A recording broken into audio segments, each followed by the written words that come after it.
이번엔 데이터 관련된 아주 흥미진진한 이야기를 해보는 시간, 하영우의 DBDB딥 시간입니다. 함께 하실 데이터 사이언티스트 넘버웍스의 하영우 대표 모셨습니다. 안녕하세요. 반갑습니다. 안녕하세요. 네, 반갑습니다. 대표님. 요즘 미디어나 분석 자료에서 하루에도 몇 번씩 접하게 되는 단어가 바로 이 데이터가 아닌가라는 생각이 듭니다.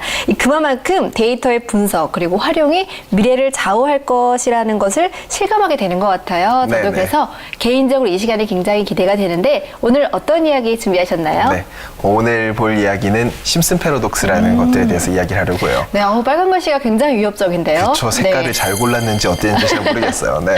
네. 그 심슨 하면 보통 그 미국 애니메이션 노란 네. 사람들 나오는 거. 노란 캐릭터가 생각나네요.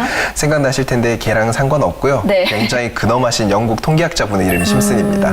이분이 발견한 상식이랑 되게 어긋난 증상이 있는데 네. 그 증상이 심슨 패러독스고 오늘은 그거에 대해서 이야기를 드리려고 해요. 사실 이 심슨 패러독스는 우리가 왜 데이터를 봐야 하는지 데이터 분석이라는 행위가 왜 의미 있는지를 나타내주는 중요한 키워드이기도 해요. 네.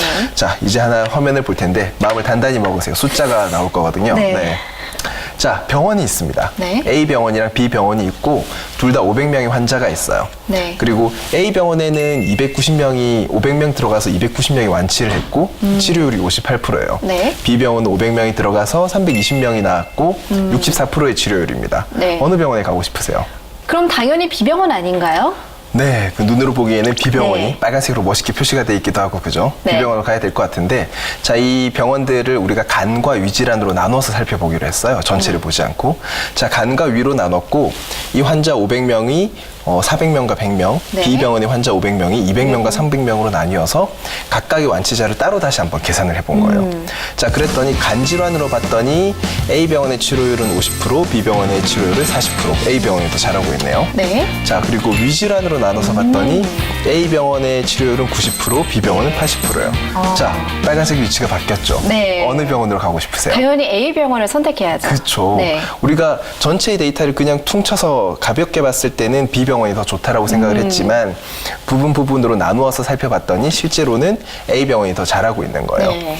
바로 이 부분, 숫자를 다시 정리하자면 전체를 보자면 B병원이 좀 더 잘하고 있는 것 같았지만 사실은 질병별로 나누어 봤더니 간질환도 위질환도 A병원이 훨씬 더 잘하고 있는 걸 알 수 있었었고 전체를 보면 B병원이 잘한 줄 알았으나 나누어 보니 질환마다 A병원이 더 잘한다. 이건 이런 병원의 케이스가 아니라 모든 경우에서 항상 적용이 되고 발견이 되는 거예요.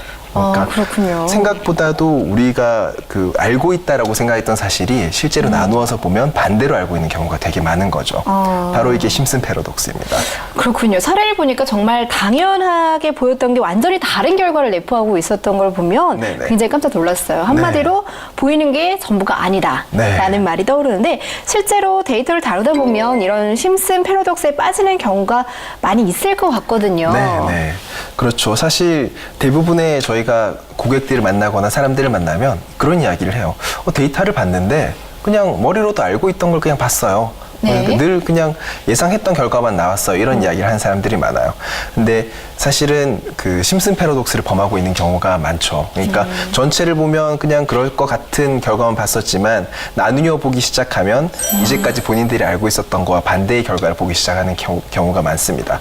그래서 저는 사실 그런 이야기를 하면서 늘 이야기를 하는 사신사분 한 분이 있어요. 네. 이게 뭐냐면 로버트 카파라는 분이신데요. 네. 굉장히 잘생기고 분위기 있으시죠? 네, 저도 이제 대학교 수업에서 로버트 카파를 공부한 적이 있었던 것 같아요. 그렇군요. 네, 이분이 되게 굉장히 유명한 종군 기자분이시고 저도 예전에 취미로 사진을 찍으면서 이분이 찍은 사진도 많이 보고 그랬었는데 이분이 했던 되게 멋있는 말이 있어요. 뭐냐면 만약에 당신의 사진이 만족스럽지 않다면 그건 충분히 가까이 가지 않았기 때문이다 라는 이야기를 하고 있어요.